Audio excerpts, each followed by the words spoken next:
plus particulièrement le Rwanda et l'Ouganda, pays avec lesquels nous avions des tensions, pour vous proposer de travailler ensemble, de rapprocher nos peuples, nos communautés, pour le développement et le bien-être de celles-ci. À aucun moment, je n'ai affiché une attitude belliqueuse, quelle qu'elle soit, à l'égard du Rwanda ou de l'Ouganda ou d'un autre de nos 9 voisins.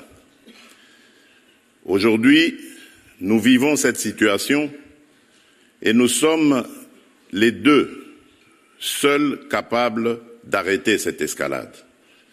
Je le dis en prenant à témoin le président João Lourenço, notre président actuellement de l'Union africaine, dont je rends d'ailleurs un hommage particulier pour son implication dans cette crise et qui, comme vous le savez, était à quelques encablures de la régler définitivement.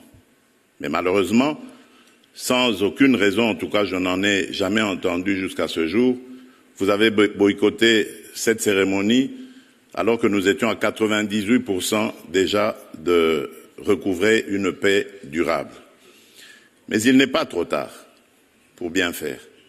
Et c'est pour ça que je prends à témoin ce forum et à travers lui le monde entier pour vous tendre la main, Monsieur le Président, à ce que nous fassions la paix des braves.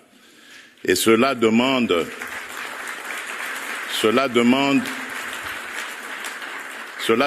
que vous donniez l'ordre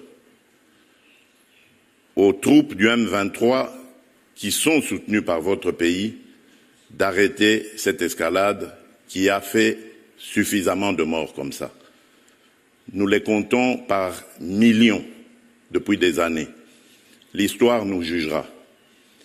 Il est temps d'arrêter et de nous tourner vers la paix et le développement. Je remercie le président Cyril Ramaphosa qui est venu à nos côtés, qui n'a pas hésité à envoyer ses troupes, dont d'ailleurs certains éléments sont tombés sur le champ d'honneur dans notre pays, au front, ce qui nous oblige à rester définitivement reconnaissants envers la République d'Afrique du Sud et des autres républiques sœurs de Tanzanie et de Malawi qui avaient aussi contribué à des troupes. Mais je crois que l'Afrique aujourd'hui a besoin de passer à autre chose, Monsieur le Président Paul Kagame, et nous en sommes capables. Prenons simplement le courage de nous regarder en face, de dire ce qui ne va pas et de prendre les décisions les bonnes pour nos populations. Et donc, le plaidoyer que j'avais prévu pour appeler à des sanctions, je préfère le suspendre pour le moment, en attendant évidemment d'avoir la réponse du président Kagame, parce que j'ai vu ici dans la salle également l'émissaire du président Donald Trump, dont je salue l'implication dans la crise qui frappe mon pays, et à travers lui également nos amis et frères du Qatar avec son émir, qui est le président Lourenço, qui aussi est à nos côtés pour ça. Je crois que cet appel est la preuve que la République démocratique du Congo n'est pas belliqueuse.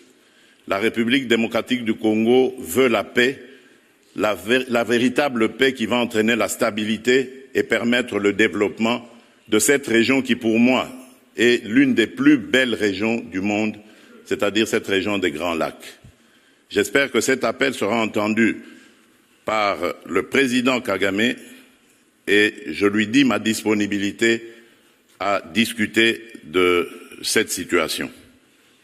Excellences, Mesdames, signé en 2023 et confirmé le vœu de le voir fondé sur les réalités d'aujourd'hui, les ambitions de demain et la mémoire des erreurs d'hier.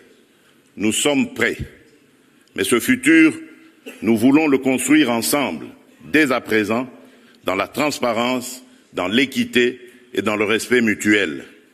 L'Afrique vous attend, la République démocratique du Congo vous accueille, plus particulièrement le Rwanda et l'Ouganda, pays avec lesquels nous avions des tensions pour vous proposer de travailler ensemble, de rapprocher nos peuples, nos communautés, pour le développement et le bien-être de celles-ci.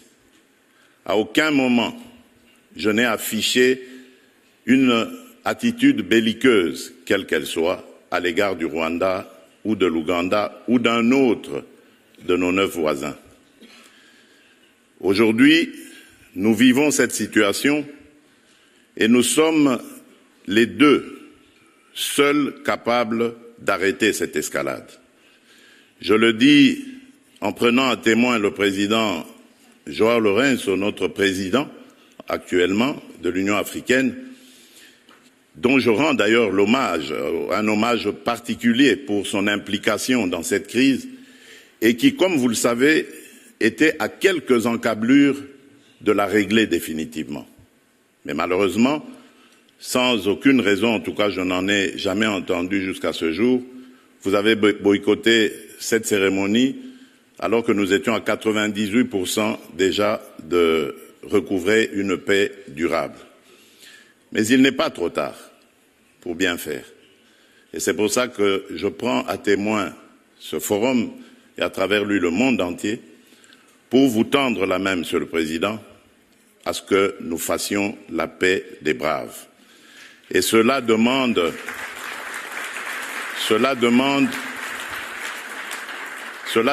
que vous donniez l'ordre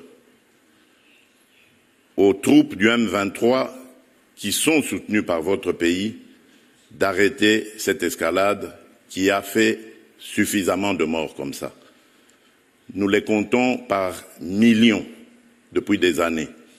L'histoire nous jugera. Il est temps d'arrêter et de nous tourner vers la paix et le développement. Je remercie le président Cyril Ramaphosa qui est venu à nos côtés, qui n'a pas hésité à envoyer ses troupes, dont d'ailleurs certains éléments sont tombés sur le champ d'honneur dans notre pays, au front, ce qui nous oblige à rester définitivement reconnaissants envers la République d'Afrique du Sud et des autres républiques sœurs de Tanzanie et de Malawi qui avaient aussi contribué à des troupes. Mais je crois que l'Afrique aujourd'hui a besoin de passer à autre chose, Monsieur le Président Paul Kagame, et nous en sommes capables. Prenons simplement le courage de nous regarder en face, de dire ce qui ne va pas et de prendre les décisions les bonnes pour nos populations. Et donc, le plaidoyer que j'avais prévu pour appeler à des sanctions, je préfère le suspendre pour le moment, en attendant évidemment d'avoir la réponse du président Kagame, parce que j'ai vu ici dans la salle également l'émissaire du président Donald Trump, dont je salue l'implication dans la crise qui frappe mon pays, et à travers lui également nos amis et frères du Qatar avec son émir qui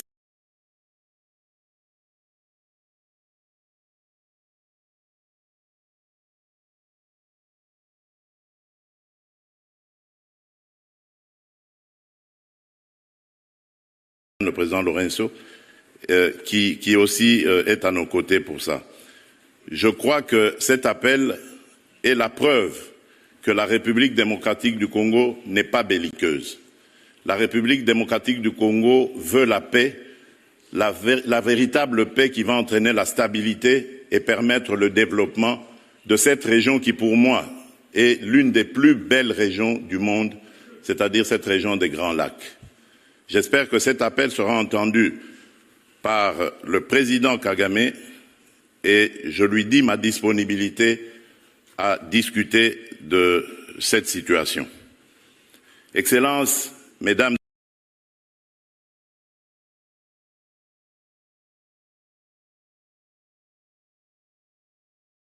signé en 2023 et confirmé le vœu de le voir fondé sur les réalités d'aujourd'hui, les ambitions de demain et la mémoire des erreurs d'hier. Nous sommes prêts, mais ce futur, nous voulons le construire ensemble dès à présent dans la transparence, dans l'équité et dans le respect mutuel.